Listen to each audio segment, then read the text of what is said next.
They go number one on today's terrific trio. We're looking for songs with the word house in the title of the song. If you can think of any, we'll pick two from a list that you'll compile on 0151 709 9333. Now, regular listeners to the show, you'll know I love Dragon's Den. It's one of my favourites, and it was on again last night, the new series.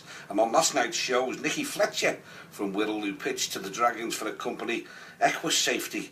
And Nicky's with me now to tell me how it went. He survived the Dragons, he slayed the Dragons, and she's here to tell the tale. Good morning. You were great. Thank you, that's very sweet of you to say so. They liked you, you see, and I think that's very important. I think, from what I see of the programme, if they're not keen on the person, no matter how good the idea is, it can go either way. But they liked your story as well, didn't they? Yeah, I think you go in there, and I agree with you. I mean, they can turn anything into a multi-million-pound success if they want to, but you have to be real and you have to work with these people. So if they like you, then you know you're halfway there. When did you decide that this is the idea you wanted to go on there with? Well, I was at a motorbike show at the Excel last year, and the BBC came over and invited me to interview for Dragon's Den. So I gave it a lot of thought, and I thought, yeah, why not? You know, just I think that'll be a really good experience. So the paperwork was phenomenal. Really? Yeah, my office has never been so tidy. But it was brilliant. Yeah, I had to prove, you know, that I owned the company and what I turned over, and then I was invited to Manchester, and I had to have an interview in front of a camera to make sure that I wouldn't, you know, just freeze. And that went really well, and then I had to wait a few weeks, and then I got the invitation to go on the Den. So it was phenomenal. Loved every second of it. It was fantastic. I mean, we only see the gist of it. The interview was over an hour and a half, wasn't it? Yeah, an hour and a half. Yeah, my feet were killing me at the end of it. I had killer heels on, but it was worth it. I mean, when you were accepted to go on to Dragon's Den, did you have in your own mind maybe a dragon that you really wanted on board there?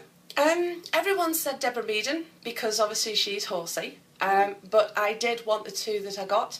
You know, Duncan's fantastic with the leisure industry, and Pierce is fantastic with all the technology. So we work, you know, in a really good little triangle. Sure. So it's high visibility clothing. Yes. First of all, it was for you're into your horses in a big way, aren't you? Horsey through and through. Yeah. So it was for people who were riding horses on roads and stuff like that. Yeah. Well, I set the company up in 2000 because there just wasn't anything out there. If there was any high-vis, it was because you nicked it off the binman or the postie, or, you know. And because of my background with fashion and sportswear, I thought, you know, I can design something, because I come from a workwear background. So high-vis, I already understand it. And then I just started designing it, and I started in my bedroom, and then my spare room was my storeroom, and then it was my shed, and then it was my dad's garage, and it just grew and grew, and we've got very strong foundations. So it's now an international brand, which I'm extremely proud of. Wow. So, and it wouldn't be for Sue and Sam as well. I'd like to say thank you to them, because they've been fantastic. So it's about really making high-vis look good as well. Yes, absolutely, yeah, because, I mean, it saves your life, it makes you be seen, you know, you don't have to look like a workman. The designs I produce now, I would like to think are very stylish, and people want to wear them, and like I said on the Den, I've got so many ideas. It's just, I want to get them all out there, but the problem is, it's, you know, you have to get the money in, and then you have to hold the stock, and it's the marketing of each brand. So I'm constantly being sat on, being told, stop bringing this out and that out. You know, we have to bring out sell what we've got at the moment. So was there a point at all last night? I know you said it was an hour and a half in total, but was there a point where maybe they asked you something where you thought, oh, I don't know whether that went so well? Do you know what I mean? Or do you think it all went well? No, I would like to say thank you to the BBC, because, I mean, they did a phenomenal job in editing it, and I think what they did show was great, and I was very, very proud of it. So, but I loved it.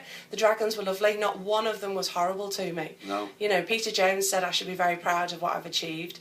Kelly Hoppen said I was a great designer. I mean, these people are amazing business people, and to hear something like that from Peter Jones, that was it. That was, I nearly cried. I had to bite my tongue when he said it. Yeah, but I'm sure they would have invested if that was their thing. I mean, sometimes it's just not their thing.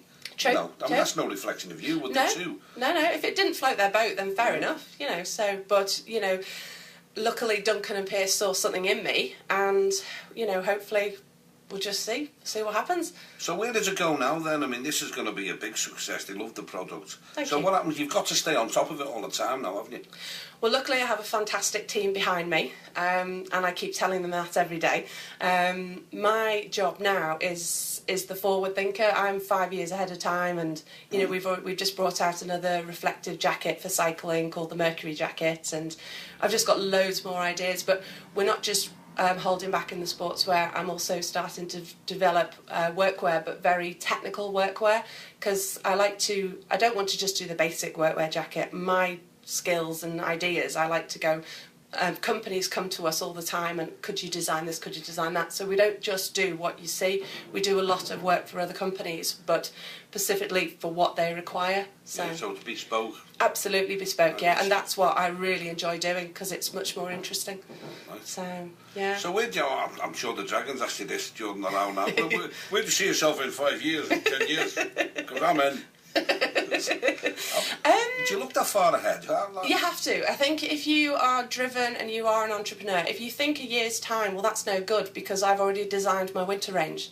So like the 2015 winter range is already done, and we'll be starting production very shortly, see, because it has to be in the shops by September, October. I think if you're a true entrepreneur, you're constantly thinking. You can never sit on your laurels. You just have to. You're just driven all the time. You know, for people who are setting up businesses, you will get a lot of people saying, "Nah, it's no good. It's it's not. Don't bother doing it." But if you really believe in it, you will make a success of it, whatever it is. Well, you really did believe in it, because didn't you pack a really good job in as well to go full steam ahead with this? I was a head designer for a workwear company, and one day I just thought, you know what, I can do this. So I very stupidly, and not to my mum and dad weren't very chuffed at the time. They were, "What are you doing?"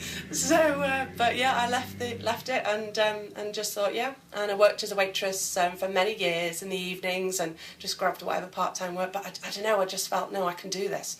Right. So yeah. Well, that's brave. I mean, especially in the current climate, that is brave, isn't it? Well, it's 14 years ago, so. Right.